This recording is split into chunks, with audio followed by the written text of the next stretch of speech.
وہ چاروں اس وقت لاہور کے ریڈ لائٹ ایریا میں موجود تھے۔ ان کی عمریں 18-19 سال کے لگ بھگ تھیں اور اپنے حلیے سے وہ چاروں اپر کلاس کے لگتے تھے، مگر وہاں پر نہ ان کی عمر نمایاں کر دینے والی کوئی چیز تھی اور نہ ہی ان کے اپر کلاس سے تعلق رکھنے کی امتیازی خصوصیت، کیونکہ وہاں پر ان میں سے بھی کم عمر لڑکے آتے تھے اور اپر کلاس اس علاقے کے مستقل کسٹمرز میں شامل تھی۔ چاروں لڑکے ریڈ لائٹ ایریا کی ٹوٹی گلیوں سے گزرتے جا رہے تھے۔ 3 لڑکے آپس میں باتیں کر رہے تھے، جبکہ صرف چوتھا قدر تجسس اور دلچسپی سے چاروں طرف دیکھ رہا تھا۔ یوں لگ رہا تھا جیسے وہ پہلی بار وہاں آیا تھا، اور ان تینوں کے ساتھ تھوڑی دیر بعد ہونے والی اس گفتگو سے یہ ظاہر ہو گیا تھا کہ وہ واقعی وہاں پہلی بار آیا تھا۔ گلی کے دونوں اطراف میں کھلے دروازوں میں بناؤ سنگھار کیے نیم اوریاں کپڑوں میں ملبوس ہر عمر اور ہر شکل کی عورت کھڑی تھی، سفید، سانولی، سیاہ، گندمی، بہت خوبصورت، درمیانی اور معمولی شکل و صورت والی۔ گلی میں ہر شکل اور عمر کا مرد گزر رہا تھا۔ وہ لڑکا وہاں سے گزرتے ہوئے ہر چیز پر غور کر رہا تھا۔ تم یہاں کتنی بار آئے ہو؟ چلتے چلتے اس لڑکے نے اچانک اپنے دائیں طرف چلنے والے لڑکے کو مخاطب کرتے ہوئے کہا۔ وہ لڑکا جواباً ہنسا، کتنی بار؟ یہ تو پتہ نہیں، اب تو گنتی بھول چکا ہوں، اکثر آتا ہوں یہاں پر۔ اس لڑکے نے قدرے فخریہ انداز میں کہا۔ ان عورتوں میں مجھے کوئی اٹریکشن محسوس نہیں ہوتی، نتھنگ اسپیشل اباؤٹ دیم۔ اس نے کندھے اچکاتے ہوئے کہا۔ اگر کہیں رات ہی گزارنی ہو تو کم از کم ماحول تو اچھا ہو، یہ تو بہت گندی جگہ ہے۔ اس نے گلی میں موجود گڑھوں اور کوڑے کے ڈھیروں کو دیکھتے ہوئے کچھ ناگواری سے کہا۔ پھر گرل فرینڈز کے ہوتے ہوئے یہاں آنے کی کیا ضرورت ہے؟ اس نے اس بار اپنی بھویں اچکاتے ہوئے کہا۔ اس جگہ کا اپنا ایک چارم ہے، گرل فرینڈز اور یہاں کی عورتوں کا کوئی مقابلہ نہیں ہے۔ گرل فرینڈز اس طرح کے ڈانس تو نہیں دکھا سکتی جو ابھی کچھ دیر بعد تم دیکھو گے۔ تیسرا لڑکا ہنسا۔ اور پھر پاکستان کی جس بڑی ایکٹریس کا ڈانس دکھانے ہم تمہیں لے جا رہے ہیں وہ تو بس۔ دوسرے لڑکے کی بات کو پہلے لڑکے نے کاٹ دیا۔ اس کا ڈانس تو تم پہلے بھی دیکھ چکے ہو۔ ارے وہ کچھ بھی نہیں تھا، بھائی کی شادی پر ایک مجرا کیا تھا، مگر یہاں پر تو بات ہی کچھ اور ہوتی ہے۔ وہ ایکٹریس تو ایک پوش علاقے میں رہتی ہے، پھر یہاں کیوں آتی ہے؟ پہلے لڑکے نے کچھ غیر مطمئن انداز میں پوچھا۔ یہ تم آج خود اس سے پوچھ لینا، میں کبھی اس سے اس طرح کے سوال نہیں کرتا۔ دوسرے لڑکے کی بات پر دونوں لڑکے ہنسے، مگر تیسرا اسی طرح چپتی ہوئی نظروں سے اسے دیکھتا رہا۔ ان کا سفر بالآخر گلی کے آخر میں ایک عمارت کے سامنے ختم ہو گیا۔ عمارت کے نیچے موجود دکان سے تینوں لڑکوں نے موتی کے بہت سے ہار خریدے اور اپنی کلائیوں میں لپیٹ لیے۔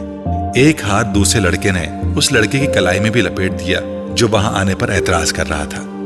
پھر ان لوگوں نے وہاں سے پان خریدے، تمباکو والا پان۔ دوسرے لڑکے نے اس لڑکے کو بھی دیا جو شاید زندگی میں پہلی بار پان کھا رہا تھا۔ پان کھاتے ہوئے وہ چاروں اس عمارت کی سیڑھیاں چڑھنے لگے۔ اوپر پہنچ کر پہلے لڑکے نے ایک بار پھر تنقیدی نظروں سے چاروں طرف دیکھا اور پھر اس کے چہرے پر اطمینان کی ایک جھلک نمودار ہوئی۔ وہ جگہ بہت صاف ستھری اور خاصی حد تک آراستہ تھی۔ گاؤں تکیے اور چاندنیاں بچھی ہوئی تھیں اور باریک پردے لہرا رہے تھے۔ کچھ لوگ پہلے ہی وہاں موجود تھے۔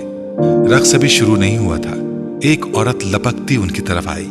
اس کے چہرے پر ایک خوبصورت مصنوعی مسکراہٹ سجی تھی۔ اس نے دوسرے لڑکے کو مخاطب کیا۔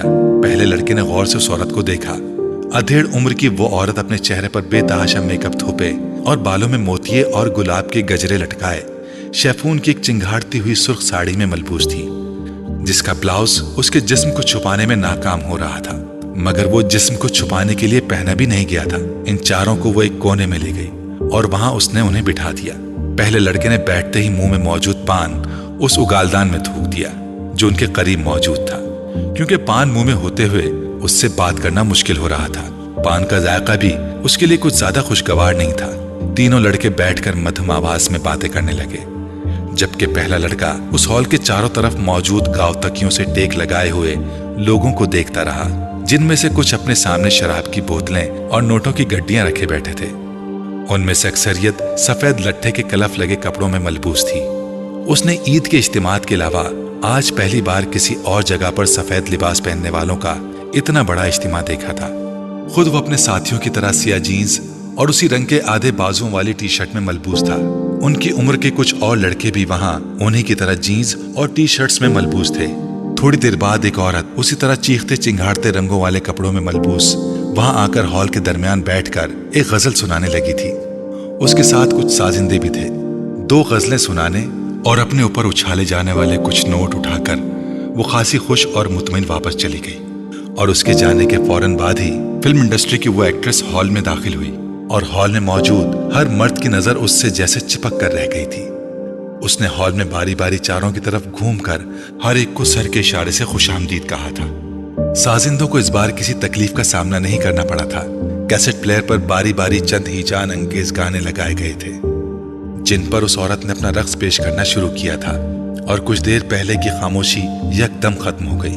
चारों तरफ मौजूद मर्द उस औरत को दादो तहसीन पेश करने के साथ साथ शराब नोशी में मसरूफ थे। उनमें से कुछ जो ज्यादा जोश में आ रहे थे वो उठकर उस एक्ट्रेस के साथ डांस करने में मसरूफ हो जाते। हॉल में वाहिद शख्स जो अपनी जगह पर किसी हरकत के बगैर बेतासुर चेहरे के साथ बैठा था वो वही लड़का था, मगर उसके बावजूद ये अंदाजा लगाना मुश्किल नहीं था कि वो उस एक्ट्रेस के रक्स से खासा महसूस हो रहा था। तकरीबन 2 घंटे बाद जब उस एक्ट्रेस ने अपना रक्स खत्म किया तो वहां मौजूद आधे से ज्यादा मर्द इतने गफील हो चुके थे। वापस घर जाना उनके लिए मसला इसलिए नहीं था क्योंकि उनमें से कोई भी घर जाने का इरादा नहीं रखता था। वो सब वहां रात गुजारने आए थे। उन चारों ने भी रात वहां गुजारी। अगले दिन वहां से वापसी पर गाड़ी में उस दूसरे लड़के ने जमाई लेते हुए पहले लड़के से पूछा जो उस वक्त लापरवाही से गाड़ी से बाहर देखने में मसरूफ था, कैसा रहा तजुर्बा? अच्छा था, पहले लड़के ने कंधे उचकाते हुए कहा। बस अच्छा था और कुछ नहीं? तुम भी बस। उसने कदर नाराजगी के आलम में बात अधूरी छोड़ दी। कभी कभार जाने के लिए अच्छी जगह है, इसके अलावा और क्या कह सकता हूं, मगर समथिंग स्पेशल वाली कोई बात नहीं है। मेरी गर्लफ्रेंड इस लड़की से बेहतर है जिसके साथ मैंने रात गुजारी है, उस लड़के ने 2 टोक अंदाज में कहा। डाइनिंग टेबल पर हाशिम मुबीन की पूरी फैमिली मौजूद थी। खाना खाते हुए वो सब आपस में खुश गप्पियों में भी मसरूफ थे। मौज़ूए गुफ्तगू उस वक्त इमामा थी जो इस वीकेंड पर भी इस्लामाबाद में मौजूद थी। बाबा, आपने ये बात नोट की कि इमामा दिन ब दिन संजीदा से संजीदा होती जा रही है? वसीम ने कदरे छेड़ने वाले अंदाज में इमामा की तरफ देखते हुए कहा। हाँ, ये तो मैं भी पिछले माह से नोट कर रहा हूँ। हाशिम मुबीन ने वसीम की बात पर बेटी के चेहरे को गौर से देखते हुए कहा। इमामा ने चावलों का चमचा मुंह में रखते हुए वसीम को घूरा। क्यों इमामा, कोई मसला है? बाबा, ये बड़ी फजूल बातें करता है और आप भी खामखा इसकी बातों में आ रहे हैं। मैं अपनी स्टडीज की वजह से मसरूफ और संजीदा हूँ। अब हर कोई वसीम की तरह निकम्मा तो नहीं होता। उसने अपने साथ बैठे वसीम के कंधे पर कुछ नाराजी से हल्का सा हाथ मारते हुए कहा। बाबा, आप जरा अंदाजा करें, मेडिकल के शुरू के सालों में इसका ये हाल है तो जब ये डॉक्टर बन जाएगी तब इसका क्या हाल होगा? वसीम ने इमामा की तंबीह की परवाह ना करते हुए उसका मजाक उड़ाया। सालों गुजर जाया करेंगे मिस इमामा हाशिम को मुस्कुराए हुए। डाइनिंग टेबल पर मौजूद लोगों के चेहरों पर मुस्कुराहट दौड़ गई। उन दोनों के दरमियान नोक झोंक हमेशा ही रहती थी। बहुत कम मौके होते थे जब वो दोनों इकट्ठे हों और उनके दरमियान आपस में झगड़ा ना हो। मुस्तकिल बुनियादों पर होते रहने वाले इन झगड़ों के बावजूद इमामा की सबसे ज्यादा दोस्ती भी वसीम के साथ ही थी। उसकी वजह शायद उनकी ऊपर तले की पैदाइश भी थी। और आप तसव्वुर करें, इस बार इमामा ने अपनी बात मुकम्मल करने नहीं दी। उसने उसके कंधे पर पूरी कुव्वत से मुक्का मारा। वसीम पर कुछ ज्यादा असर नहीं हुआ। हमारे घर में एक डॉक्टर के हाथ में शिफा के सिवा और क्या क्या हो सकता है? आप इसका मुजाहिरा देख रहे हैं। इससे आप ये भी अंदाजा लगा सकते हैं कि आजकल के डॉक्टर्स वार्ड्स में मरीजों के साथ क्या सलूक करते होंगे। मुल्क में बढ़ती शरह अमवात की एक वजह। बाबा, इसको मना करें। इमामा ने बिलाखिर हथियार डालते हुए हाशिम मुबीन से कहा। वसीम, हाशिम मुबीन ने अपनी मुस्कुराहट को जब्त करते हुए वसीम को झिड़का। वो बड़ी सादतमंदी से फौरन खामोश हो गया। उसने पूरे लिफाफे को ग्राइंडर में खाली कर दिया और फिर उसे बंद करके चला दिया। खानसामा उसी वक्त अंदर आया। छोटे साहब, लाएं, मैं आपकी मदद करूं। वो उसकी तरफ बढ़ा मगर उसने हाथ के इशारे से उसे रोक दिया। नहीं, मैं खुद कर लेता हूं, तुम मुझे दूध का एक गिलास दे दो। उसने ग्राइंडर ऑफ करते हुए कहा। खानसामा एक गिलास में दूध लेकर उसके पास चलाया। दूध के आधे गिलास में उसने ग्राइंडर में मौजूद तमाम पाउडर डाल दिया और एक चमचे से अच्छी तरह हिलाने लगा। फिर एक ही सांस में वो दूध पी गया। खाने में आज क्या पकाया है तुमने? उसने खानसामा से पूछा। खानसामा ने कुछ डिशेस गिनवानी शुरू कर दी। उसके चेहरे पर कुछ नागवारी उभरी। मैं खाना नहीं खाऊंगा, सोने जा रहा हूं, मुझे डिस्टर्ब मत करना, उसने सख्ती से कहा और किचन से निकल गया। पैरों में पहनी हुई बाटा की चप्पल को वो फर्श पर तकरीबन घसीट रहा था। उसकी शेप बढ़ी हुई थी और आंखें सुर्ख थी। शर्ट के चंद एक के सिवा सारे बटन ही खुले हुए थे।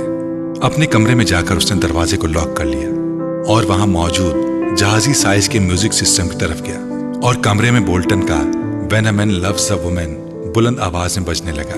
वो रिमोट लेकर अपने बेड में आ गया और औंधे मुंह बेतरतीबी के आलम में लेट गया। उसका रिमोट वाला बायां हाथ बेड से नीचे लटक रहा था और मुसलसल हिल रहा था।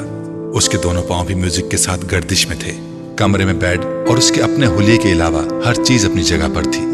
कहीं पर कुछ भी बेतरतीब नहीं था, कहीं पर गर्द का एक जर्रा तक नजर नहीं आ रहा था। म्यूजिक सिस्टम के पास मौजूद दीवारी शेल्फ में तमाम ऑडियो और वीडियो कैसेट्स बड़े अच्छे तरीके से लगी हुई थी।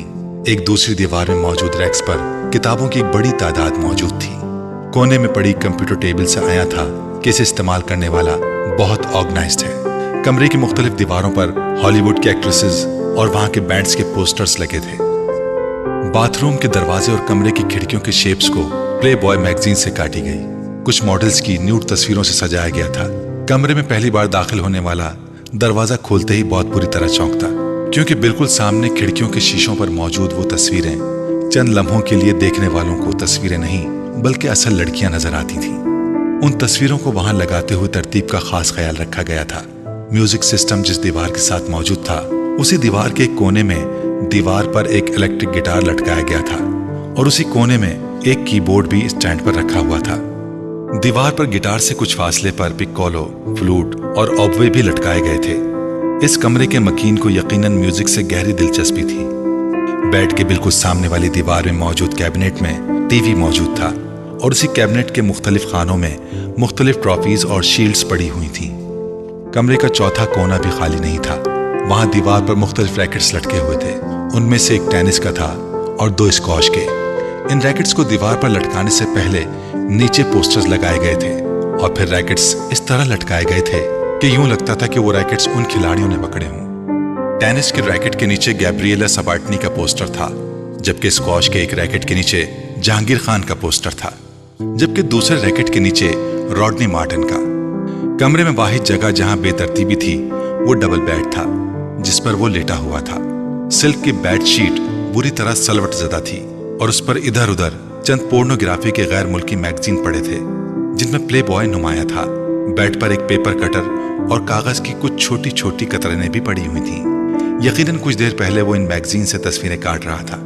च्युइंगम्स के कुछ रैपर्स भी तुड़े मुड़े बेड पर ही पड़े हुए थे। डनहिल का एक पैकेट और लाइटर भी एस्ट्रे के साथ बेड पर ही पड़ा हुआ था, जबकि सिल्क की सफेद चमकदार बेडशीट पर कई जगह ऐसे निशान थे जैसे वहां पर सिगरेट की राख भी थी। कॉफी का एक खाली मग भी बेड पर पड़ा हुआ था और उसके पास एक टाई और रिस्ट वॉच भी थी। इन सब चीजों से कुछ फासले पर सिरहाने एक मोबाइल पड़ा था जिस पर यकदम कोई कॉल आने लगी थी।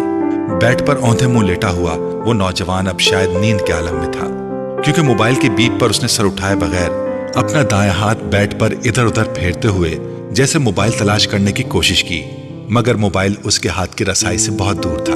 उस पर मुसलसल कॉल आ रही थी। कुछ देर इसी तरह इधर उधर हाथ फेरने के बाद उसका हाथ साकित हो गया। शायद अब वो वाकई सो चुका था, क्योंकि उसके थरकते पैर रुक चले थे। मोबाइल पर अब भी कॉल आ रही थी। बेड से बाहर निकलते हुए उसके बाएं हाथ में पकड़ा हुआ रिमोट यकदम उसकी गिरफ्त से निकलकर नीचे कारपेट पर गिर पड़ा। माइकल बोल्टन की आवाज अभी भी कमरे में गूंज रही थी, When a man loves a woman।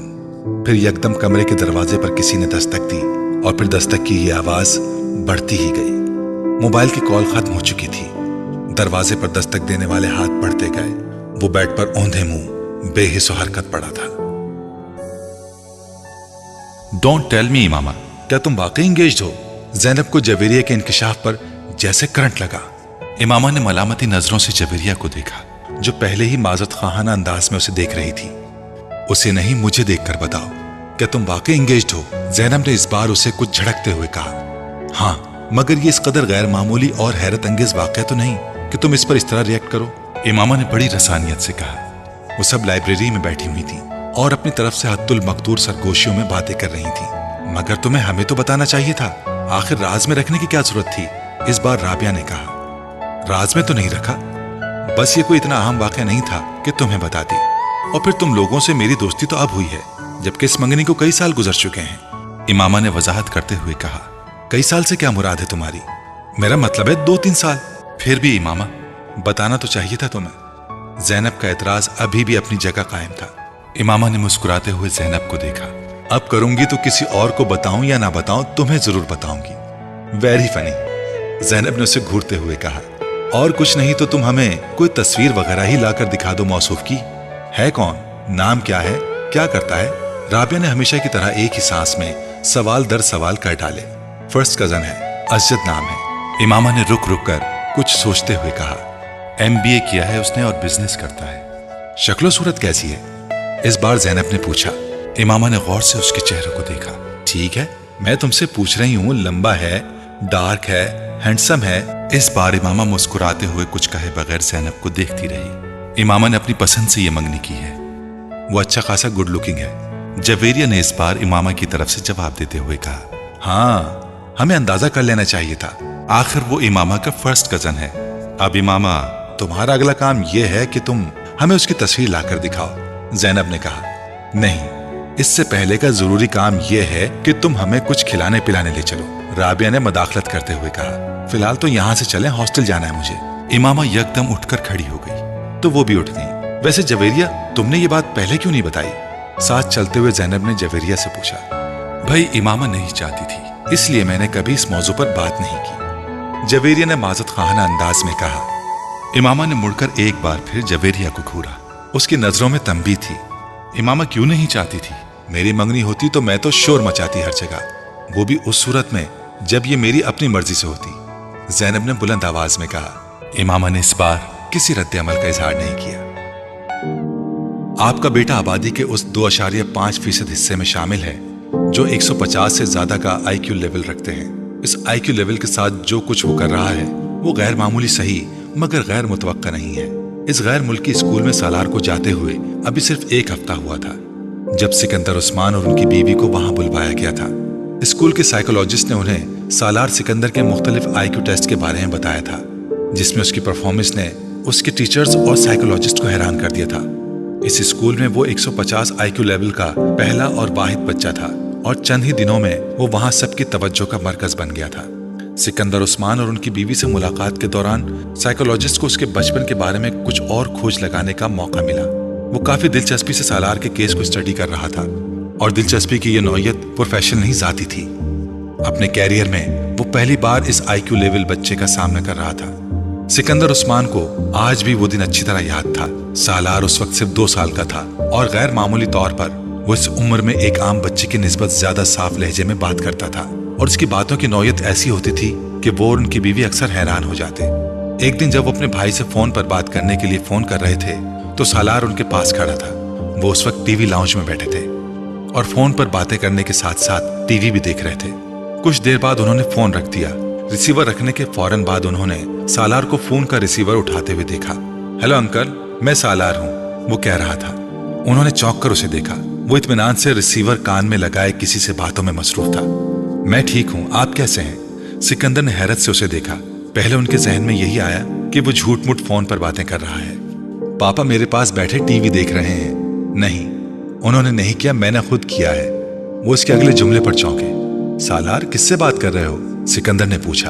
Uncle Shahnawaz से, सालार ने सिकंदर को जवाब दिया। उन्होंने हाथ बढ़ाकर रिसीवर उसके हाथ से लिया। उनका ख्याल था कि उसने गलती से कोई नंबर मिला लिया होगा या फिर लास्ट नंबर को रीडायल कर दिया होगा। उन्होंने कान से रिसीवर लगाया। दूसरी तरफ उनके भाई थे। ये सालार ने नंबर डायल किया है, उन्होंने माजरत करते हुए अपने भाई से कहा। सालार ने कैसे डायल किया? वो तो बहुत छोटा है। उनके भाई ने दूसरी तरफ कुछ हैरानी से पूछा। मेरा ख्याल है उसने आपका नंबर रीडायल कर दिया है, इत्तेफाक से हाथ लग गया होगा। हाथ मार रहा था सेट पर। उन्होंने फोन बंद कर दिया और रिसीवर नीचे रख दिया। सालार जो खामोशी के साथ उनकी गुफ्तगू सुनने में मसरूफ था, रिसीवर नीचे रखते ही उसने एक बार फिर रिसीवर उठा लिया। इस बार सिकंदर उस्मान उसे देने लगे। वो बिल्कुल किसी मैच्योर आदमी की तरह एक बार फिर शाहनवाज का नंबर डायल कर रहा था और बड़ी रवानी के साथ। वो एक लम्हे के लिए दम बखुद रह गए थे। 2 साल के बच्चे से उन्हें यह तवक्को नहीं थी। उन्होंने हाथ बढ़ाकर येडल दबा दिया। सालार, तुम्हें शाहनवाज का नंबर मालूम है? उन्होंने हैरानी के उस झटके से संभलते हुए कहा। हाँ, बड़े इत्मीनान से जवाब दिया। क्या नंबर है? उसने भी रवानी के साथ वो नंबर दोहरा दिया। वो उसका चेहरा देखने लगे। उन्हें अंदाजा नहीं था कि वो गिनती के आदाद शुमार से वाकिफ होगा। और फिर वो नंबर, तुम्हें ये नंबर किसने सिखाया? मैंने खुद सीखा है। कैसे? अभी आपने मिलाया था, सालार ने उनको देखते हुए कहा। तुम्हें गिनती आती है? हाँ। कहाँ तक? 100 तक। वो मशीन की तरह शुरू हो गया। एक ही सांस में उसने 100 तक गिनती सुना दी। सिकंदर उस्मान के पेट में बल पड़ने लगे। अच्छा, मैं एक और नंबर डायल करता हूँ, मेरे बाद तुम उसे डायल करना, उन्होंने रिसीवर उससे लेते हुए कहा। अच्छा। सालार को यह सब एक दिलचस्प खेल की तरह लगा। सिकंदर उस्मान ने एक नंबर मिलाया और फिर फोन बंद कर दिया। सालार ने फोन रिसीवर उनसे पकड़कर उन्हीं की रवानी के साथ वो नंबर मिलाया। सिकंदर उस्मान का सर घूमने लगा। वो वाकई वही नंबर था जो उन्होंने मिलाया था। उन्होंने एक के बाद दीगरे कई नंबर मिलाए, फिर सालार से वही नंबर मिलाने के लिए कहा। वो कोई गलती किए बगैर नंबर मिलाता रहा। वो यकीनन फोटोग्राफिक मेमोरी रखता था। उन्होंने अपनी बीवी को बुलाया। मैंने इसे गिनती नहीं सिखाई, मैंने तो बस कुछ दिन पहले इसे चंद किताबें ला कर दी थी और कुल एक बार ऐसे ही उसके सामने 100 तक गिनती पड़ी थी, उन्होंने सिकंदर उस्मान के इस्तफसार पर कहा। सिकंदर उस्मान ने सालार को एक बार फिर गिनती सुनाने के लिए कहा। वो सुनाता गया। उनकी बीवी हक्का बक्का उसे देखती रही। दोनों मियाँ बीवी को यह अंदाजा हो गया था कि उनका बच्चा ज़हनी एतबार से गैर मामूली सलाहियत रखता है और यही वजह थी कि उन दोनों ने अपने बाकी बच्चों के निस्बत उसे जल्दी स्कूल में दाखिल करवा दिया था और स्कूल में भी वो अपनी गैर मामूली सलाहियतों की वजह से बहुत जल्दी दूसरों की नजरों में आ गया था। उस बच्चे को आपकी खास तवज्जो की जरूरत है। आम बच्चों की निस्बत ऐसे बच्चे ज्यादा हसास होते हैं। अगर आप उसकी अच्छी तरबियत करने में कामयाब हो गए तो ये बच्चा आपके और आपके खानदान के लिए एक सरमाया होगा, न सिर्फ खानदान के लिए बल्कि आपके मुल्क के लिए भी। सिकंदर उस्मान और उनकी बीवी इस गैर मुल्की साइकोलॉजिस्ट की बातें बड़े फखरी अंदाज में सुनते रहे। अपने दूसरे बच्चों के मुकाबले में वो सालार को ज्यादा अहमियत देने लगे थे। वो इन सबसे चहीती औलाद था और उन्हें इसकी कामयाबियों पर फख्र था। स्कूल में एक टर्म के बाद उसे अगली क्लास में प्रमोट कर दिया गया, दूसरी टर्म के बाद उससे अगली क्लास में, और उस वक्त पहली बार सिकंदर उस्मान को कुछ तशवीश होने लगी। वो नहीं चाहते थे कि सालार 8-10 साल की उम्र में जूनियर या सीनियर कैम्ब्रिज कर लेता, मगर जिस रफ्तार से वो एक क्लास से दूसरी क्लास में जा रहा था यही होना था। मैं चाहता हूं कि आप मेरे बेटे को अब पूरे 1 साल के बाद ही अगली क्लास से प्रमोशन दें। मैं नहीं चाहता कि वो इतनी जल्दी इतने एबनॉर्मल तरीके से अपना एकेडमिक कैरियर खत्म कर ले। आप उसके सब्जेक्ट्स और एक्टिविटीज बढ़ा दें, मगर उसे नॉर्मल तरीके से ही प्रमोट करें। उनके इसरार पर सालार को दोबारा 1 साल के अंदर डबल या ट्रिपल प्रमोशन नहीं दिया गया। उसके टैलेंट को स्पोर्ट्स और दूसरी चीजों के जरिए चेंजलाइज किया जाने लगा। शतरंज, टेनिस, गोल्फ और म्यूजिक, वो 4 शोबे थे जिनमें उसे सबसे ज्यादा दिलचस्पी थी, मगर उसका यह मतलब नहीं था कि वो खुद को सिर्फ इन 4 चीजों तक ही महदूद रखता था। वो स्कूल में होने वाले तकरीबन हर गेम में शरीक होता था। अगर किसी में शरीक नहीं होता था तो उसकी वजह सिर्फ ये होती थी कि वो गेम या सपोर्ट उसे ज्यादा चैलेंजिंग नहीं लगता था। जवेरिया, प्रोफेसर इम्तिनान के लेक्चर के नोट्स दो मुझे, इमामा ने जवेरिया को मुखातिब किया जो एक किताब खोले बैठी हुई थी। जवेरिया ने हाथ बढ़ाकर अपनी एक नोटबुक उसे थमा दी। इमामा नोटबुक खोलकर सफ़े पलटने लगी। जवेरिया एक बार फिर किताब के मुताले में मसरूफ हो गई। कुछ देर बाद अचानक उसे जैसे ख्याल आया था। उसने मुड़कर अपने बिस्तर पर बैठी इमामा को देखा। तुमने लेक्चर नोट करना क्यों बंद कर दिया है? उसने इमामा को मुखातिब किया। इमामा ने नोटबुक से नजरें हटाकर उसे देखा। मुझे कुछ समझ में आए तो मैं नोट करूं। क्या मतलब, तुम्हें प्रोफेसर इम्तिनान का लेक्चर भी समझ नहीं आता? जवेरिया को जैसे हैरत हुई। इतना अच्छा तो पढ़ाते हैं, मैंने कब कहा कि बुरा पढ़ाते हैं, बस मुझे। उसने कुछ उलझे हुए लहजे में बात अधूरी छोड़ दी। वो एक बार फिर हाथ में पकड़ी नोटबुक को देख रही थी। जवेरिया ने गौर से उसे देखा। तुम आजकल कुछ गायब दिमाग नहीं होती जा रही, डिस्टर्ब हो किसी वजह से? जवेरिया ने अपने सामने रखी किताब बंद करते हुए बड़े हमदर्दाना लहजे में कहा। डिस्टर्ब? वो बड़बड़ाई। नहीं, ऐसी कोई बात नहीं। तुम्हारी आंखों के गिर्द हल्के भी पड़े हुए हैं। कल रात को शायद 3:30 का वक्त था जब मेरी आंख खुली और तुम उस वक्त भी जाग रही थी। मैं पढ़ रही थी, उसने मदाफियाना लहजे में कहा। नहीं, सिर्फ किताब अपने सामने रखे बैठी हुई थी, मगर किताब पर नजर नहीं थी तुम्हारी। जवेरिया ने उसका उज़र रद्द करते हुए कहा। तुम्हें कोई मसला तो नहीं है? क्या मसला हो सकता है मुझे? फिर तुम इतनी चुप चुप क्यों रहने लगी हो? जवेरिया उसकी टाल मटोल से मुतासिर हुए बगैर बोली। नहीं, मैं क्यों चुप रहूंगी? इमामा ने मुस्कुराने की कोशिश की। मैं तो पहले ही की तरह बोलती हूँ। सिर्फ मैं ही नहीं, बाकी सब भी तुम्हारी परेशानी को महसूस कर रहे हैं। जवेरिया संजीदगी से बोली। कोई बात नहीं है, सिर्फ स्टडीज की टेंशन है मुझे। मैं यकीन नहीं कर सकती, हम भी तुम्हारे साथ हैं। तुम्हें हमसे ज्यादा टेंशन तो नहीं हो सकती? जवेरिया ने सर हिलाते हुए कहा। इमामा ने गहरा सांस लिया। अब वो जिच हो रही थी। तुम्हारे घर में तो खैरियत है ना? हाँ, बिल्कुल खैरियत है। असजद के साथ कोई झगड़ा तो नहीं हुआ? असजद के साथ झगड़ा क्यों होगा? इमामा ने उसी अंदाज से पूछा। फिर भी इख्तिलाफ तो एक बहुत ही। जवेरिया की बात उसने दरमियान में ही काट दी। जब कह रही हूं कि कोई मसला नहीं है तो तुम्हें यकीन क्यों नहीं आ रहा? इतने सालों से कौन सी बात है जो मैंने तुमसे शेयर नहीं की? या जो तुम्हें पता नहीं है, फिर भी तुम इस तरह मुझे मुजरिम समझकर तफ्तीश कर रही हो। वो अब खफा हो रही थी। जवेरिया गड़बड़ा गई। यकीन क्यों नहीं करोगी, मैं सिर्फ इसलिए इसरार कर रही थी कि शायद तुम मुझे इसलिए अपना मसला नहीं बता रही कि मैं परेशान ना हूं, और तो कोई बात नहीं। जवेरिया कुछ नादिम सी होकर उसके पास से उठकर वापस अपनी स्टडी टेबल के सामने जा बैठी। उसने एक बार फिर किताब खोल ली जिसे वो पहले पढ़ रही थी। काफी देर तक किताब पढ़ते रहने के बाद उसने एक जमाही ली और गर्दन मोड़कर लाशऊरी तौर पर इमामा को देखा। वो नोटबुक खोले बैठी थी, मगर उसकी नजरें नोटबुक पर नहीं थी। वो सामने वाली दीवार पर नजरें जमाए बैठी थी। उसने गाड़ी नहर के पुल से कुछ फासले पर खड़ी कर दी, फिर डिग्गी से एक बोरी और रस्सी निकाली। वो बोरी को खींचते हुए उस पुल की तरफ बढ़ रहा था। पास से गुजरने वाले कुछ राहगीरों ने उसे देखा, मगर वो रुके नहीं। ऊपर पहुंचकर उसने अपनी शर्ट उतारकर नहर में फेंक दी। चंद लम्हों में उसकी शर्ट बहते पानी के साथ गायब हो चुकी थी। डार्क ब्लू कलर की तंग जीन्स में उसका लंबा कद और खूबसूरत जिस्म बहुत नुमाया था। उस शख्स की आंखों में कोई ऐसा तासुर था जिसे पढ़ना दूसरे किसी शख्स के लिए भी नामुमकिन था। उसकी उम्र 19-20 साल होगी, मगर उसकी कद-ओ-कामत और हुलिये ने उसकी उम्र को जैसे बढ़ा दिया था। उसने रस्सी पुल से नीचे नहर में लटकानी शुरू कर दी। जब रस्सी का सिरा पानी में गायब हो गया तो उसने रस्सी का दूसरा सिरा बोरी के मुंह पर लपेटकर सख्ती से गिराहें लगानी शुरू कर दी, और उस वक्त तक लगाता रहा जब तक कॉइल खत्म नहीं हो गया। फिर पानी में पड़ा सिरा वापस खींचकर उसने अंदाजे से 3 फुट के करीब रस्सी छोड़ दी, और अपने दोनों पैर साथ जोड़ते हुए उसने पैरों के गिर्द रस्सी को बहुत मजबूती के साथ 2-3 बल दिए और गिराह लगा दी। अब इस 3 फीट के टुकड़े के सिरे पर बड़ी महारत के साथ उसने वो फंदे बनाए। फिर उचक कर पुल की मुंडेर पर बैठ गया। अपना दायां हाथ कमर के पीछे ले जाते हुए उसने बाएं हाथ के साथ पहले फंदे में दायां हाथ गुजारा, और फिर बाएं हाथ के साथ उसने वो फंदा खींचकर कस दिया। उसके बाद उसने कमर के पीछे दाएं हाथ के साथ दूसरे फंदे में बायां हाथ गुजारा और दाएं हाथ से उसे कस दिया। उसके चेहरे पर इत्मीनान भरी मुस्कुराहट नमूदार हुई। एक गहरा सांस लेते हुए उसने पुश्त के बल खुद को मुंडेर से नीचे गिरा दिया। एक झटके के साथ उसका पानी सर से टकराया और कमर तक का हिस्सा पानी में डूब गया। फिर रस्सी खत्म हो गई। अब वो इसी तरह लटका हुआ था कि उसके बाजू पुश्त पर बंधे हुए थे और कमर तक का धड़ पानी के अंदर मौजूद था। बोरी में मौजूद वजन यकीनन उसके वजन से ज्यादा था। यही वजह थी कि बोरी उसके साथ नीचे नहीं आई और वो उसी तरह लटक गया। उसने अपना सांस रोका हुआ था। पानी के अंदर अपना सर जाते ही उसने आंखें खुली रखने की कोशिश की, मगर नाकाम रहा। पानी गदला था, उसमें मौजूद मिट्टी उसकी आंखों में चुभने लगी। उसने आंखें बंद कर ली।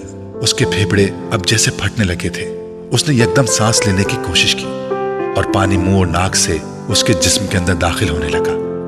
वो बुरी तरह फड़फड़ा रहा था, मगर न वो अपने बाजुओं को इस्तेमाल करके खुद को सतह पर ला सकता था और ना ही अपने जिस्म को उठा सकता था। उसके जिस्म की फड़फड़ाहट आहिस्ता आहिस्ता दम तोड़ रही थी। चंद लोगों ने उसे पुल से नीचे गिरते देखा और चीखते हुए उस तरफ भागे। रस्सी अभी तक हिल रही थी। उन लोगों को समझ नहीं आ रहा था कि वो क्या करें। पानी के नीचे होने वाली हरकत अब दम तोड़ गई थी। उसकी टांगें अब बिल्कुल बेजान नजर आ रही थी। पुल पर खड़े लोग खौफ के आलम में उस बेजान वजूद को देख रहे थे। पुल पर मौजूद हुजूम बढ़ रहा था। नीचे पानी में मौजूद वो वजूद अभी भी साकित था। सिर्फ पानी उसे हरकत दे रहा था, किसी पेंडुलम की तरह, आगे पीछे, आगे पीछे, आगे पीछे। इमामा, जल्दी से तैयार हो जाओ। राबिया ने अपनी अलमारी से अपना एक सूट निकालकर बेड पर फेंकते हुए कहा। इमामा ने कतरे हैरानी से उसे देखा। किस लिए तैयार हो जाऊं? भाई शॉपिंग के लिए जा रहे हैं, साथ चलो। राबिया ने उसी तेज रफ्तारी के साथ इस्त्री का प्लग निकालते हुए कहा। नहीं, मुझे कहीं नहीं जाना। उसने एक बार फिर अपनी आंखों पर अपना बाजू रखते हुए कहा। वो अपने बिस्तर पर लेटी हुई थी। क्या मतलब है मुझे कहीं नहीं जाना? तुमसे कौन पूछ रहा है? तुम्हें बता रहे हैं, राबिया ने उसी लहजे में कहा। और मैंने बता दिया है कि मैं कहीं नहीं जा रही, उसने आंखों से बाजू हटाए बगैर कहा। ज़ैनब भी चल रही है हमारे साथ, पूरा ग्रुप जा रहा है, फिल्म भी देखेंगे वापसी पर, राबिया ने पूरा प्रोग्राम बताते हुए कहा। इमामा ने एक लहजे के लिए अपनी आंखों से बाजू हटाकर उसे देखा। ज़ैनब भी जा रही है? हाँ, ज़ैनब को हम रास्ते से पिक करेंगे। इमामा किसी सोच में डूब गई। तुम बहुत डल होती जा रही हो इमामा, राबिया ने कदरे नाराजगी के साथ तबसरा किया। हमारे साथ कहीं आना जाना ही छोड़ दिया तुमने। आखिर होता क्या जा रहा है तुम्हें? कुछ नहीं, बस मैं आज कुछ थकी हुई हूं, इसलिए सोना चाह रही हूं। इमामा ने बाजू हटाकर उसे देखते हुए कहा। थोड़ी देर बाद जवेरिया भी अंदर आ गई और वो भी उसे साथ चलने के लिए मजबूर करती रही, मगर इमामा की जबान पर एक ही रट थी। नहीं, मुझे सोना है, मैं बहुत थक गई हूँ। वो मजबूरन उसे बुरा भला कहते हुए वहां से चली गई। रास्ते से उन्होंने जैनब को उसके घर से पिक किया और जैनब को पिक करते हुए जवेरिया को याद आया कि उसके बैग के अंदर उसका वॉलेट नहीं है। वो उसे हॉस्टल में ही छोड़ आई थी। हॉस्टल वापस चलते हैं, वहां से वॉलेट लेकर फिर बाजार चलेंगे। जवेरिया के कहने पर वो लोग दोबारा हॉस्टल चली आई, मगर वहां आकर हैरानी का सामना करना पड़ा क्योंकि कमरे के दरवाजे पर ताला लगा हुआ था। ये इमामा कहाँ है? राबिया ने हैरानी से कहा। पता नहीं, कमरा लॉक करके इस तरह कहाँ जा सकती है? वो तो कह रही थी कि उसे सोना है, जवेरिया ने कहा। हॉस्टल में तो किसी के रूम में नहीं चली गई, राबिया ने ख्याल जाहिर किया।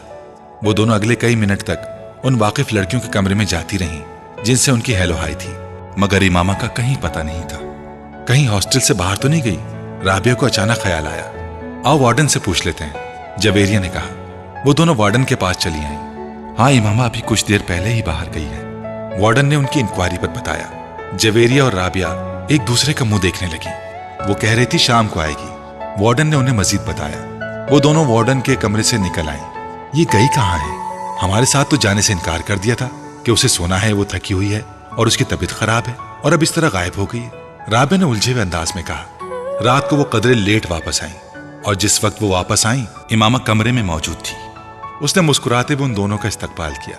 लगता है खासी शॉपिंग हुई है आज, उसने उन दोनों के हाथों में पकड़े हुए शॉपर्स को देखते हुए कहा। उन दोनों ने उसकी बात के जवाब में कुछ नहीं कहा, बस शॉपर्स रखकर उसे देखने लगी। तुम कहाँ गई हुई थी? जवेरिया ने उससे पूछा। इमामा को जैसे एक झटका लगा। मैं अपना वॉलेट वापस लेने आई थी तो तुम यहाँ नहीं थी, कमरा लॉक था, जवेरिया ने उसी अंदाज में कहा। मैं तुम लोगों के पीछे गई थी। क्या मतलब? जवेरिया ने कुछ न समझने वाले अंदाज में कहा। तुम्हारे निकलने के बाद मेरा इरादा बदल गया था। मैं यहाँ से ज़ैनब की तरफ गई क्योंकि तुम लोगों को उसे पिक करना था, मगर उसके चौकीदार ने बताया कि तुम पहले ही वहां से निकल गए हो। फिर मैं वहां से वापस आ गई, बस रास्ते में कुछ किताबें ली थी मैंने। इमामा ने कहा। देखा, तुमसे पहले कहा था कि हमारे साथ चलो, मगर उस वक्त तुमने फौरन इनकार कर दिया। बाद में बेवकूफों की तरह पीछे चल पड़ी। हम लोग तो मशकूक हो गए थे तुम्हारे बारे में, राबिया ने कुछ इत्मीनान से एक शॉपर खोलते हुए कहा। इमामा ने कोई जवाब नहीं दिया, वो सिर्फ मुस्कुराते हुए उन दोनों को देखती रही।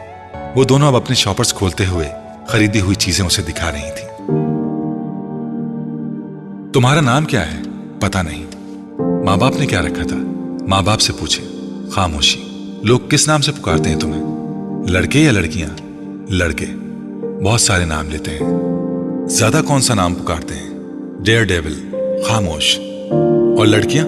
वो भी बहुत से नाम लेती हैं। ज्यादातर किस नाम से पुकारती हैं? ये मैं नहीं बता सकता, इट्स टू पर्सनल, ये बिल्कुल जाती है। गहरी खामोशी, तवील सांस, फिर खामोशी। मैं आपको एक मशवरा दूं? क्या? आप मेरे बारे में वो जानने की कोशिश क्यों नहीं करते जो ना आप पहले जानते हैं ना मैं? आपके दाएं तरफ टेबल पर जो सफेद फाइल पड़ी है उसे मेरे सारे पर्टिकुलर्स मौजूद हैं। फिर आप वक्त ज़ाया क्यों कर रहे हैं? साइको एनालिस्ट ने अपने पास मौजूद टेबल लैंप की रोशनी में सामने काउच पर दराज उस नौजवान को देखा जो अपने पैर मुसलसल हिला रहा था। उसके चेहरे पर गहरा इत्मीनान था और यूं लग रहा था जैसे वो साइको एनालिस्ट के साथ होने वाली इस सारी गुफ्तगू को बेकार समझ रहा था।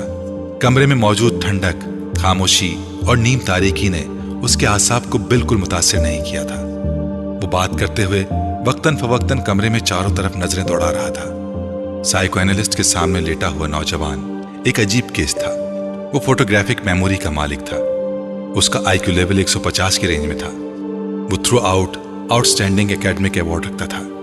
वो गोल्फ में प्रेसिडेंट्स गोल्ड मेडल 3 बार जीत चुका था और वो तीसरी बार खुदकुशी की नाकाम कोशिश करने के बाद उसके पास आया था। उसके वालिदैन ही उसे उसके पास लेकर आए थे और वो बेहद परेशान थे। वो मुल्क के बहुत अच्छे खानदानों में से एक से ताल्लुक रखता था, ऐसा खानदान जिसके पास पैसे की भरमार थी। 4 भाइयों और एक बहन के बाद वो चौथे नंबर पर था।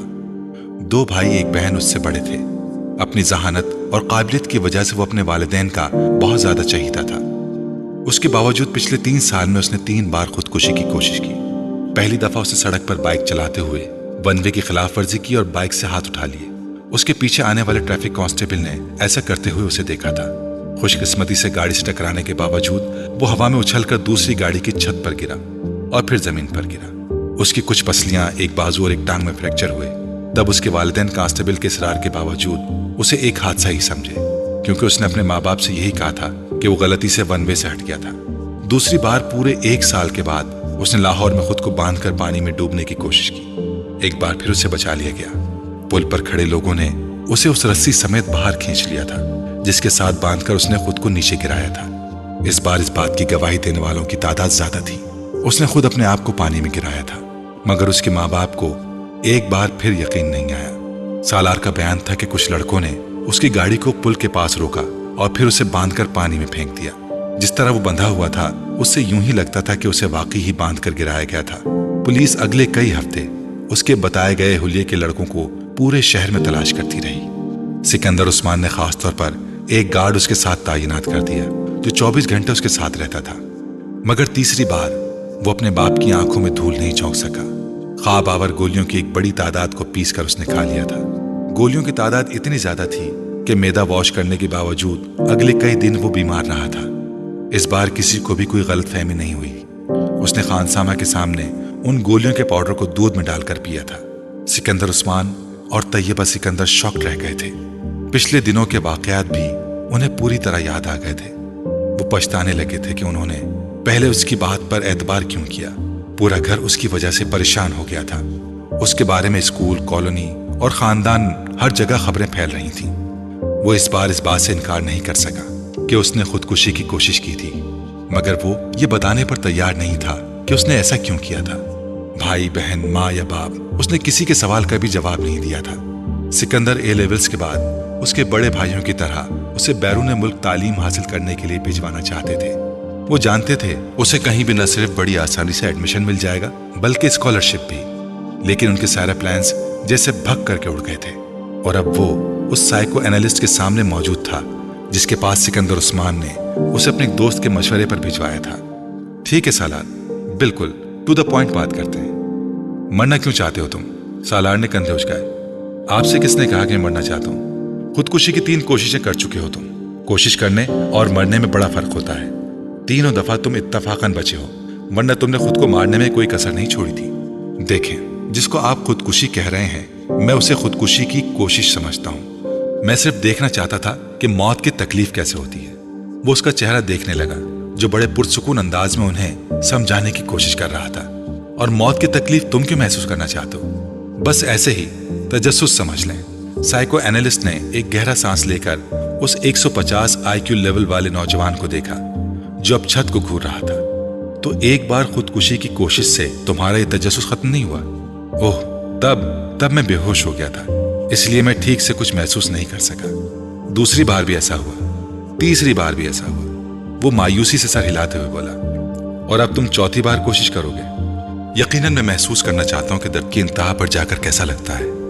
क्या मतलब? जैसे जॉय की इंतहा एक्टेसी होती है, मगर मेरी समझ में नहीं आता कि खुशी की इस इंतहा के बाद क्या है। इस तरह दर्द की भी तो कोई इंतहा होती होगी जिस एक्टेसी में आप कुछ भी नहीं समझ सकते। मैं नहीं समझा। फर्ज करें आप एक बार स्ट्रिपटीज देख रहे हैं, बहुत तेज म्यूजिक बज रहा है, आप ड्रिंक कर रहे हैं, आपने कुछ ड्रग्स भी ली हुई हैं, आप नाच रहे हैं, फिर आहिस्ता आहिस्ता आप अपने होश आवाज खो देते हैं। आप एक्टेसी में हैं, यानी सुरूर में हैं। आप सुरूर में हैं। कहाँ हैं, क्यों हैं, क्या कर रहे हैं, आपको कुछ भी पता नहीं। लेकिन आपको ये जरूर पता होता है कि आप जो कुछ भी कर रहे हैं वो आपको अच्छा लग रहा है। मैं जब बाहर छुट्टियां गुजारने जाता हूं तो अपने कजन्स के साथ ऐसे बार्स में जाता हूं। मेरा प्रॉब्लम यह है कि उनकी तरह मदहोश नहीं होता। I never get wild with Joy. मुझे इन चीजों से इतनी खुशी नहीं मिल पाती जितनी बाकी लोगों से मिलती है, और यही चीज मुझे मायूस करती है। मैंने सोचा कि अगर सुरूर की इंतहा पर नहीं पहुंच सकता तो शायद मैं दर्द की इंतहा पर पहुंच सकूं, लेकिन वो भी नहीं हो सका। वो खासा मायूस नजर आ रहा था। तुम इस तरह की चीजों में वक्त जाया क्यों करते हो? इतना शानदार एकेडमिक रिकॉर्ड है तुम्हारा। सालार ने इस बार इंतहाई बेजारी से उससे कहा, प्लीज प्लीज अब मेरी जहानत के राग अलापना मत शुरू कीजिएगा। मुझे पता है मैं क्या हूं, तंग आ गया हूं अपनी तारीफें सुनते सुनते। उसके लहजे में तलखी थी। साइको एनालिस्ट कुछ देर उसे घूरता रहा। अपने लिए कोई गोल क्यों नहीं सेट करते तुम? मैंने किया है क्या? मुझे खुदकुशी की एक और कोशिश करनी है। मुकम्मल इत्मीनान था। क्या तुम्हें कोई डिप्रेशन है? Not yet all. तो फिर मरना क्यों चाहते हो? एक गहरा सांस। क्या आपको एक बार फिर से बताना शुरू करूं कि मैं मरना नहीं चाहता, मैं कुछ और करने की कोशिश कर रहा हूं? वो उकताया। बात घूम फिर कर वहीं आ गई थी। साइको एनालिस्ट कुछ देर सोचता रहा। क्या तुम ये सब किसी लड़की की वजह से कर रहे हो? सालार ने गर्दन मोड़कर हैरानी से उसे देखा। लड़की की वजह से? हाँ, कोई ऐसी लड़की जो तुम्हें अच्छी लगती हो, जिससे तुम शादी करना चाहते हो। उसने बेख्तियार कहका लगाया और फिर हंसता ही गया। माय गॉड, आपका मतलब है कि किसी लड़की की मोहब्बत की वजह से मैंने खुदकुशी? वो एक बार फिर बात अधूरी छोड़कर हंसने लगा। लड़की की मोहब्बत और खुदकुशी, क्या मजाक है।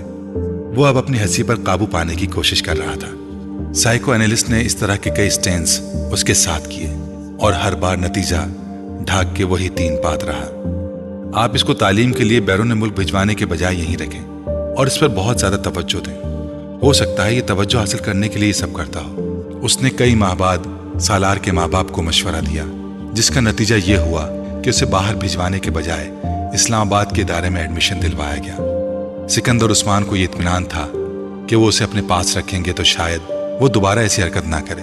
सालार ने उनके इस फैसले पर किसी रद्द अमल का इजहार नहीं किया, बिल्कुल उसी तरह जिस तरह उसने उनके उस फैसले पर कभी खुशी का इजहार नहीं किया था कि इसे बैरून मुल्क तालीम के लिए भिजवाया जाएगा।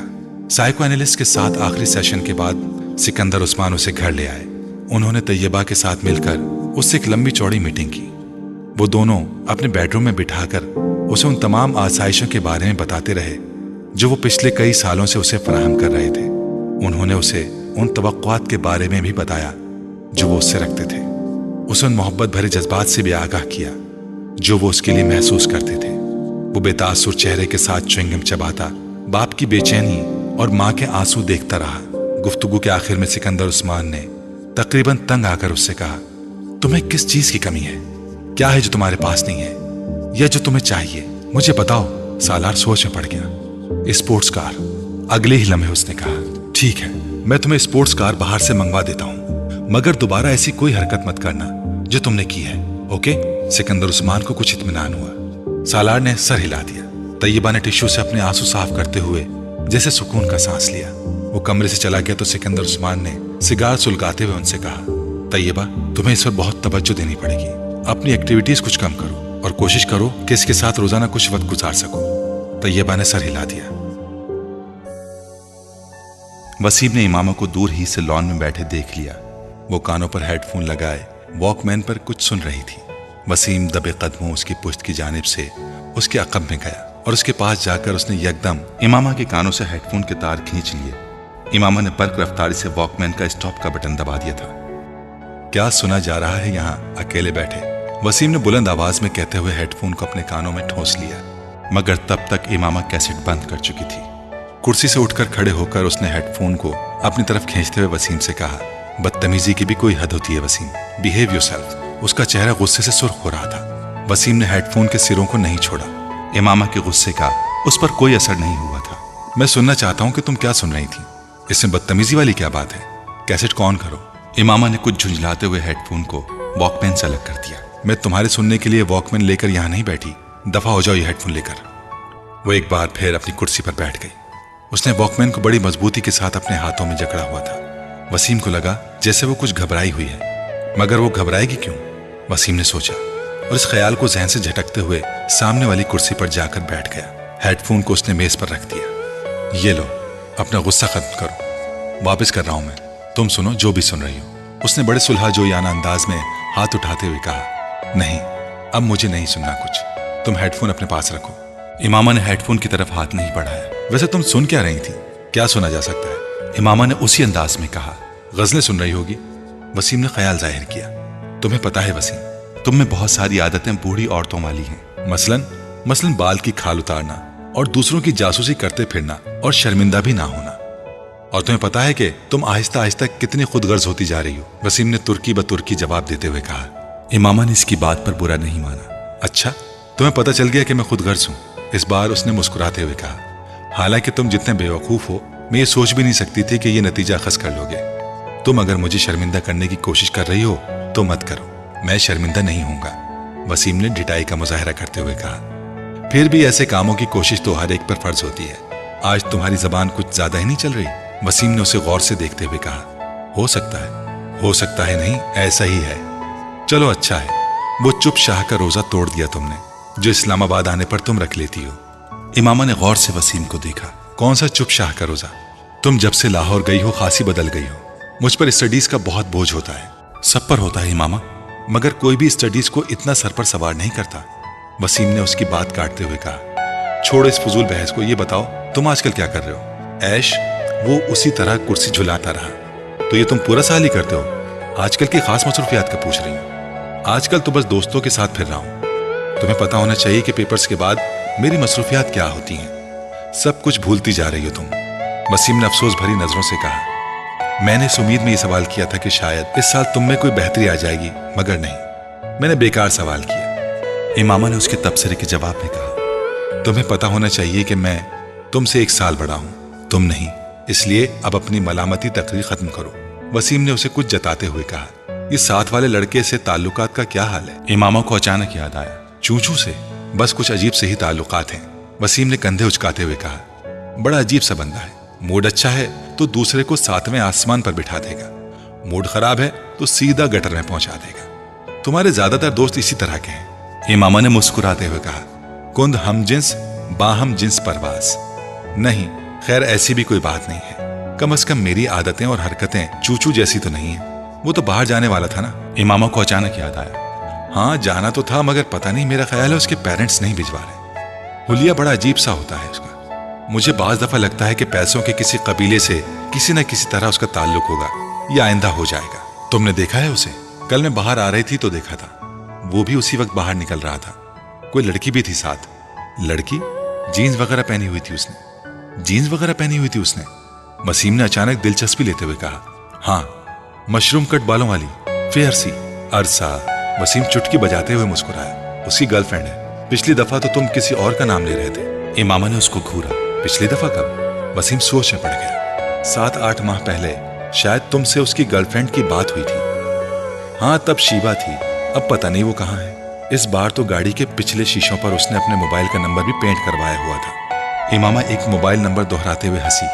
तुम्हें याद है? वसीम भी हंसा। मैंने जिंदगी में पहली बार इतना बड़ा मोबाइल नंबर कहीं लिखा देखा था, और वो भी गाड़ी के शीशे पर, उसके नाम के साथ। याद तो होना ही था।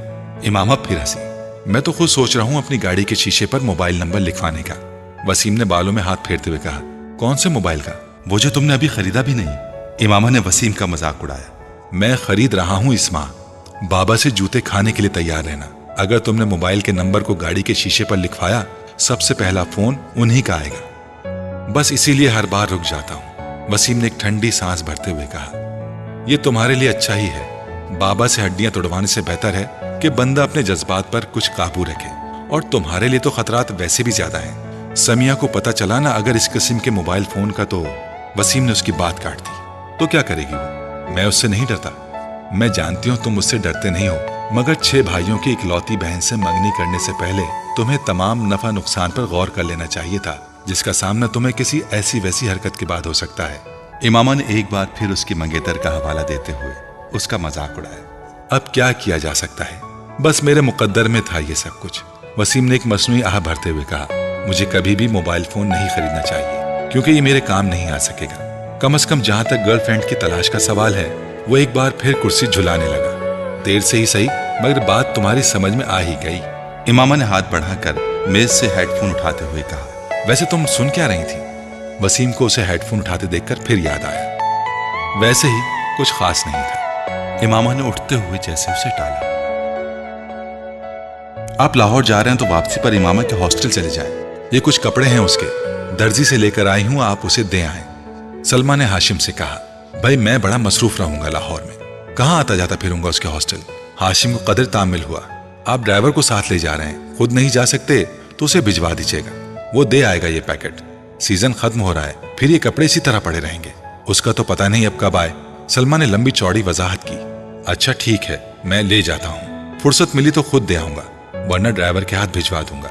हाशिम रजामंद हो गए। लाहौर में उन्होंने खासा मसरूफ दिन गुजारा। शाम 5 बजे के करीब उन्हें कुछ फुर्सत मिली, और तब उन्हें उस पैकेट का भी ख्याल आ गया। ड्राइवर को पैकेट ले जाने को कहने के बजाय वो खुद इमामा के हॉस्टल चले आए। उसके एडमिशन के बाद आज पहली बार वो वहां आए थे। गेट कीपर के हाथ उन्होंने इमामा के लिए पैगाम भिजवाया और खुद इंतजार करने लगे। उनका ख्याल था कि वो जल्द ही आ जाएगी, मगर ऐसा ना हुआ। 10 मिनट, 15 मिनट, 20 मिनट, वो अब कुछ बेजार होने लगे।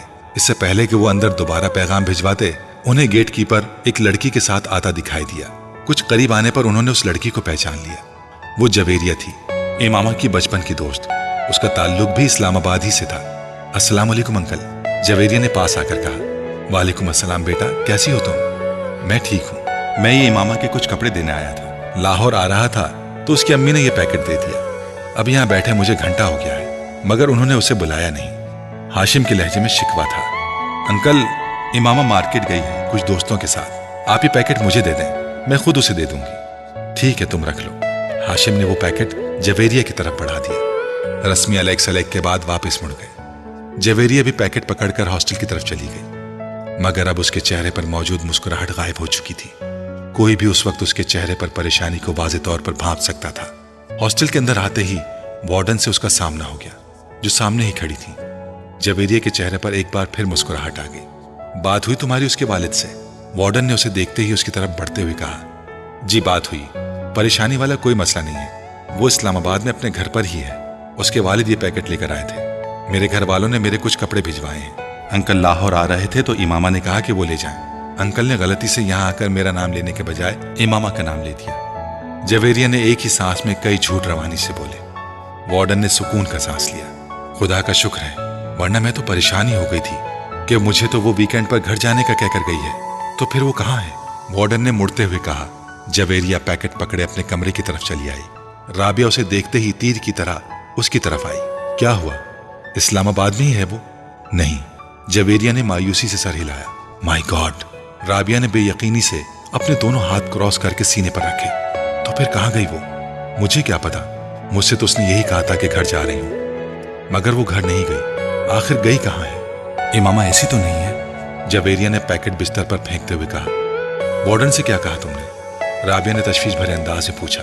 क्या कहा? झूठ बोला है, और क्या कह सकती हूँ।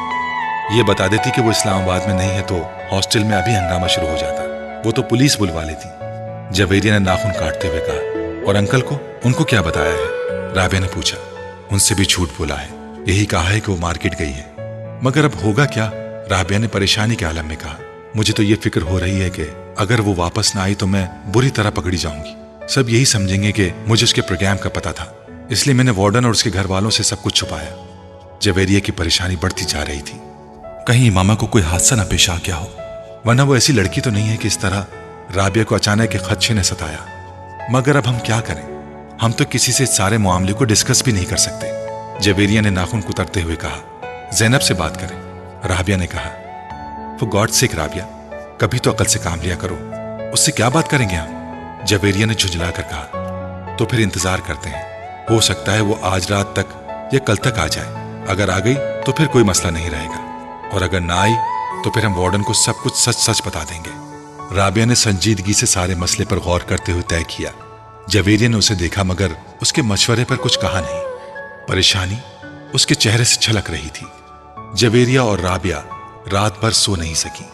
वो मुकम्मल तौर पर खौफ की गिरफ्त में थी। अगर वो ना आई तो क्या होगा? ये सवाल उनके सामने बार बार भयानक शक्लें बदल बदल कर आ रहा था।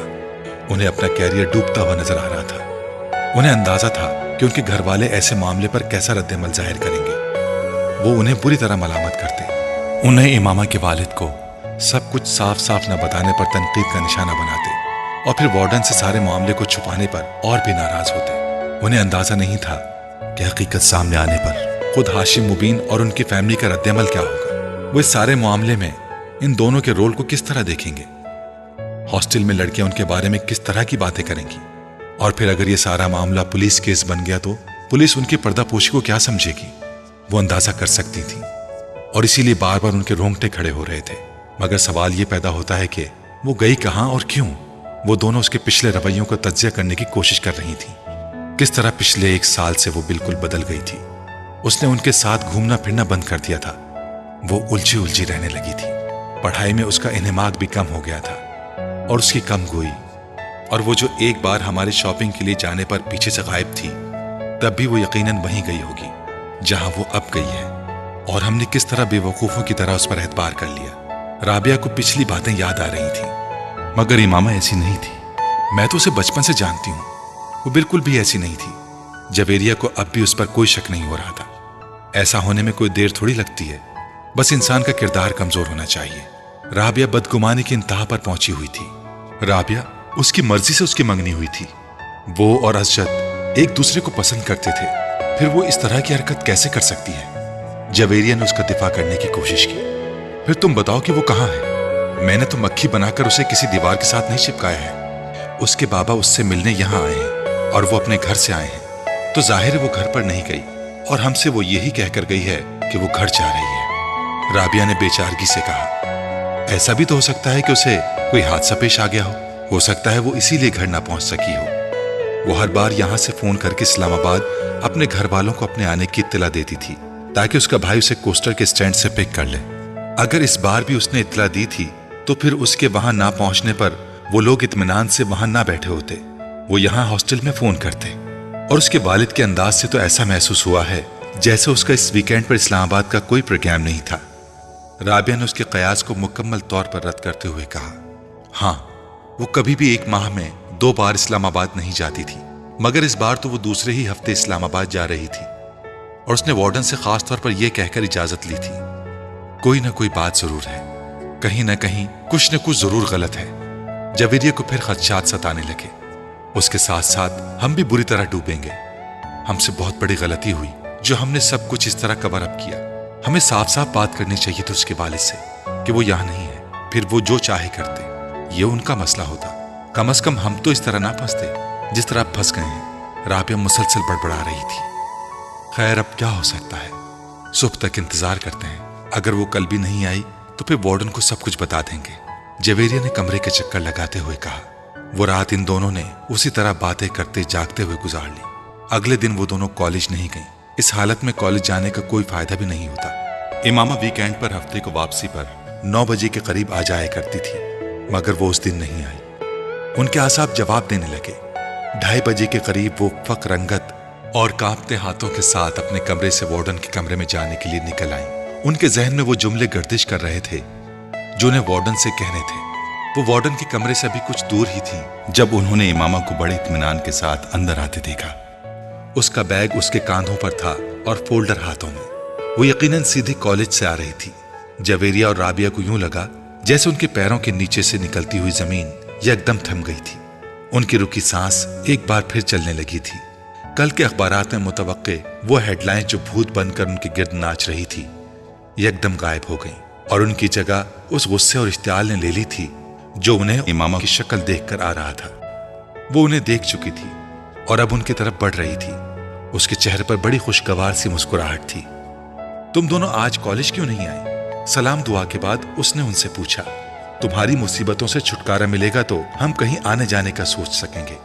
राबिया ने तुंद तेज लहजे में उससे कहा। इमामा के चेहरे की मुस्कुराहट गायब हो गई। क्या हुआ राबिया, इस तरह गुस्से में क्यों हो? इमामा ने कदर तशवीश से पूछा। तुम जरा अंदर कमरे में आओ, फिर तुम्हें बताती हूँ कि मैं गुस्से में क्यों हूँ। राबिया ने उसे बाजू से पकड़ लिया और तकरीबन खींचते हुए कमरे में ले आई। जवेरिया कुछ कहे बगैर उन दोनों के पीछे आ गई। इमामा हक्का बक्का थी। राबिया और जवेरिया के रवैये को समझ नहीं पा रही थी। कमरे में दाखिल होते ही राबिया ने दरवाजा बंद कर लिया। कहां से आ रही हो तुम? राबिया ने मुड़कर इंतहाई तल्ख और दश्त लहजे में उससे पूछा। इस्लामाबाद से। और कहां से? इमामा ने अपना बैग नीचे जमीन पर रख दिया।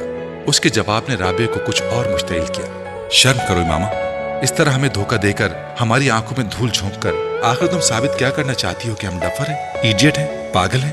भाई हम हैं, हम मानते हैं। ना होते तो यूं तुम पर अंधा एतबार ना किया होता, तुमसे इतना बड़ा धोखा ना खाया होता। राबिया ने कहा। मुझे तुम्हारी कोई बात समझ नहीं आ रही। कैसा धोखा? क्या ये बेहतर नहीं कि तुम आराम से मुझे अपनी बात समझाओ? इमामा ने बेचारगी से कहा। तुम वीकेंड कहाँ गुजार कर आई हो?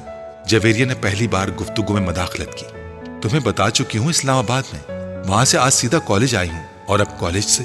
राबिया ने उसे बात मुकम्मल करने नहीं दी। बकवास बंद करो, ये झूठ अब नहीं चल सकता। तुम इस्लामाबाद नहीं गई थी, ये तुम कैसे कह सकती हो? इस बार इमामा ने कदरे बुलंद आवाज में कहा। क्योंकि तुम्हारे फादर यहां आए थे कल। इमामा का रंग उड़ गया, वो कुछ बोल नहीं सकी। अब क्यों मुंह बंद हो गया है? अब भी कहो इस्लामाबाद से आ रही हो। राबिया ने तंज़े लहजे में कहा। बाबा यहां आए थे? इमामा ने अटकते हुए कहा। हाँ आए थे, तुम्हारे कुछ कपड़े देने के लिए। जवेरिया ने कहा। उन्हें यह पता चल गया कि मैं हॉस्टल में नहीं हूं। मैंने झूठ बोल दिया कि तुम हॉस्टल से किसी काम से बाहर गई हो। वो कपड़े देकर चले गए। जवेरिया ने कहा। इमामा ने बेख्तियार इत्मीनान का सांस लिया। यानी उन्हें कुछ पता नहीं चला। उसने बिस्तर पर बैठकर अपने जूते के स्ट्रैप्स खोलते हुए कहा, नहीं, उन्हें कुछ नहीं पता चला। तुम मुंह उठाकर अगले हफ्ते फिर कहीं रवाना हो जाना। माइंड यू इमामा, मैं वार्डन से अब इस सिलसिले में बात करने वाली हूँ। तुम्हारी वजह से खासी परेशानी उठा चुके हैं, मजीद उठाने के लिए तैयार नहीं है। बेहतर है तुम्हारे पेरेंट्स को तुम्हारी इन हरकतों के बारे में पता चल जाए। राबिया ने दो टोक अंदाज में उससे कहा। इमामा ने सर उठाकर उसे देखा। कौन सी हरकतों के बारे में? मैंने क्या किया है? क्या किया है? हॉस्टल से इस तरह 2 दिन के लिए घर का कहकर गायब हो जाना तुम्हारे नजदीक कोई बड़ी बात नहीं है। इमामा जवाब देने के बजाय दूसरे जूते के भी स्ट्रैप्स खोलने लगी। मुझे वार्डन के पास चले ही जाना चाहिए। राबिया ने गुस्से के आलम में दरवाजे की तरफ बढ़ते हुए कहा। जवेरिया ने आगे बढ़कर उसे रोका। वार्डन से बात कर लेंगे, पहले इससे तो बात कर लें। तुम जल्दबाजी मत करो। मगर इस ढीठ का इत्मीनान देखो। मजाल जर्रा बराबर शर्मिंदगी भी उसके चेहरे पर झलक रही हो। राबिया ने गुस्से में इमामा की तरफ इशारा करते हुए कहा, मैं तुम दोनों को सब कुछ बता दूंगी। इतना गुस्से में आने की जरूरत नहीं है। मैंने कोई गलत काम नहीं किया और ना ही किसी गलत जगह पर गई हूं, और हां, भागी भी नहीं हूं। इमामा ने जूतों की कैद से अपने पैरों को आजाद करते हुए कदरे धीमे लहजे में कहा। फिर तुम कहां गई थी इस बार? जवेरिया ने पूछा। अपने एक दोस्त के यहां। कौन सी दोस्त है? एक। इस तरह झूठ बोलकर क्यों? मैं तुम लोगों के सवालों से बचना चाहती थी, और घर वालों को बताती या उनसे इजाजत लेने की कोशिश करती तो वो कभी इजाजत ना देते। किसके यहां गई थी और किस लिए? जवेरिया ने इस बार कदरे तजस्सुस आमेज अंदाज में पूछा। मैंने कहा ना, मैं बता दूंगी, कुछ वक्त दो मुझे। इमामा ने उसकी बात के जवाब में कहा। कोई वक्त नहीं दे सकते तुम्हें वक्त है ताकि तुम एक बार फिर गायब हो जाओ, और इस बार वापस ही ना आओ।